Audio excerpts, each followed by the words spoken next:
Have you been struggling with your wash and goes lately? Are those ride or die products or that ride or die technique not cutting it anymore for you? Well, don't worry. Today I'm going to be sharing 5 tips to help you get a bomb wash and go every single time. All right, let's get into it. I want to start off this video by saying not everyone's hair is the same. And I know you heard it all the time. You hear it all the time. No, really. Our hair is not the same. My hair is not the same as yours. Yours is not the same as mine, no matter what you say or what category you put it in. Some products may work for you, some might not work for you, but they work for her over there, or that works for her, but not for me. I don't know why. Listen, learn your hair, okay? And that leads me into tip number 1. Number 1, learn your porosity. I don't know how many times I have to tell you all this. I don't know how many times, you might not believe me or get it. Learning your porosity is the base, the foundation of natural hair success. Porosity is what helps you learn how your hair gains moisture and how it actually holds on to moisture. Without moisture or without any kind of water into your hair, you're not gonna succeed. Your hair is gonna dry out, break, and it's just not gonna go anywhere. Learning your porosity helps you learn things such as where should you apply your products for the wash and go. I'm a low porosity natural hair person, okay? My hair does not accept moisture very well. So a solution for this is simple as putting all the products for my wash and go on in the shower where it's hot, it's steamy. It helps my pores and my hair stay open and more acceptable to moisture. There's low, there's normal, and there's high. Learn your porosity. I talk about all of this in another video, which I'll link up here. Not sure which one, but I'll link it up here. Learn your porosity. That's number 1, and that's gonna get you a bomb wash and go to start off with.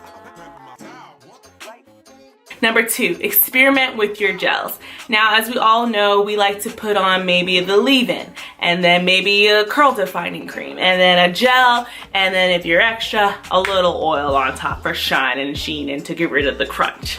Hey, that's usually the basic, ordinary, level 1 type stuff. But for you, you might not have that same layering, okay? So hey, maybe for you, putting oil on first when you get out the shower, then you're leaving, and maybe creams don't work for you at all. You might want to just jump right into a good gel. It all varies for you. So let's say you're doing the leave-in, you're doing the defining cream, you're doing the oil, you're doing the gel. Switch it up. Switch up the layering of your products. Switching things up can help you learn, well, maybe this gel doesn't work with this cream, and maybe if I apply the gel to this part first and then the cream. All of that can be figured out if you just think about it and switch up the layering of your products. Speaking of products, tip number 3, let's experiment with those. Wet line. Ride or die. This has been getting a whole bunch of love lately, and I personally do love this, but I know that it only gets me a certain result every single time. So I know the wet line, especially the blue one, which is my favorite, it defines the curls, but you're gonna get a lot of shrinkage, and maybe that's not the look you're going for. So let's switch it up to something that's a little softer, a little more nourishing in my opinion, and maybe won't give you as much of a shrinkage look. There's the new Cantu Maximum Hold Styling Gel. This one is the one with flaxseed and olive oil. This is just an example of a gel that has a good hold, but maybe not as tight as wet line. Now, when I'm going for a really careless, big, full wash and go, different looks, different gels, I like to use the Camille Rose Naturals Curl Maker Gel.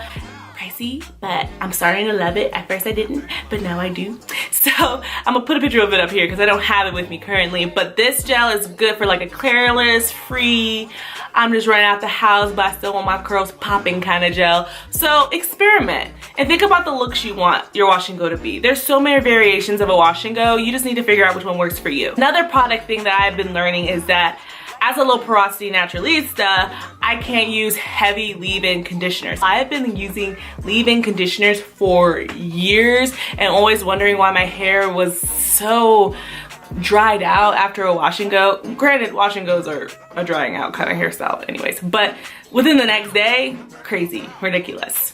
So instead of a heavy cream leave-in conditioner, I have been switching over to milks. products. Here's an example of the My Organics Moisturizing Avocado Hair Milk.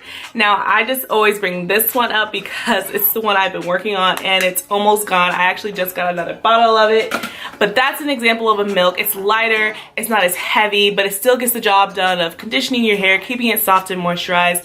Love it. Shade Moisture also has one that I love. I'll put up a picture of it here. And brands are coming out with these milks more constantly lately, so I'm definitely going to be experimenting in the milk category. But think about it. If your leave-in's not working for you or you don't see it doing any benefits for you, maybe you're more of a milk person. So think about the switch. Experiment. Switch up the technique of how you're applying these products. Now, there's tons of ways to apply products. I think the OG method is the good old praying hands. Praying hands is just the smoothing of the products and bada bing, bada boo, there you go. I remember that being like the first method, the first technique I would try with washing goes. And yeah, it gets the job done. Product gets on my strands. But lately I've been doing a lot of raking and combing, and my favorite, the new buddy on the team, is actually finger coiling the ends of my hair to get them to pop more. This might not work for you, but these are just different techniques you can try. How are you actually applying the products? Is the end to the root working for you? Because the root to the end might be better for you. Finger coiling, is that gonna help set your curls and get them to pop? Maybe, maybe not. I'm just giving you examples of different techniques you can try. Is the praying hands good enough for you? Maybe you need a little raking in there, a little coil. Everyone's different. Now, my last and final tip is the drying method. Drying method might not be doing your curls any justice. I have been natural for almost 12 years now, I would say. Oh my God, 10, 12? A minute, okay? And I have been trying different methods of drying my hair. Occasionally, I would stick to air drying 24/7, okay? I would wash and go and wash and literally go. My hair would just dry in the sun however you want. Cool. That's one drying method. But then lately I've been playing around with diffusing. Diffusing is heat, so you know, if you want to avoid heat completely, if you're on a no heat journey, then you know, avoid it by all means.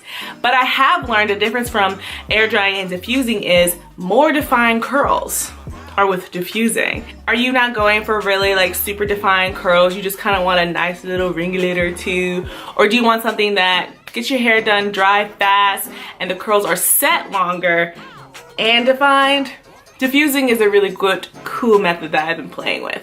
Another option is just sitting under a hair dryer. You know, that does take a few minutes of your time, but that's also another method if you do have the time that will get a nice defined, set longer kind of curl. All right, guys, those are my 5 tips for a bomb wash and go. I hope these tips helped you, you know, rethink your process and think of new things to try. And if they have, please leave something down below to let me know. And if you have any other tips to help us naturalistas out here get a bomb wash and go every single time, leave those down below too. I would love to hear them. All right, give me a like if you guys enjoyed this video. And if you haven't already, subscribe, join my family. We have a bomb time over here and I can't wait to hear from you. Follow me on Instagram. If you don't see me on here, I'm definitely on there. And I'll catch you guys in the next one. Bye.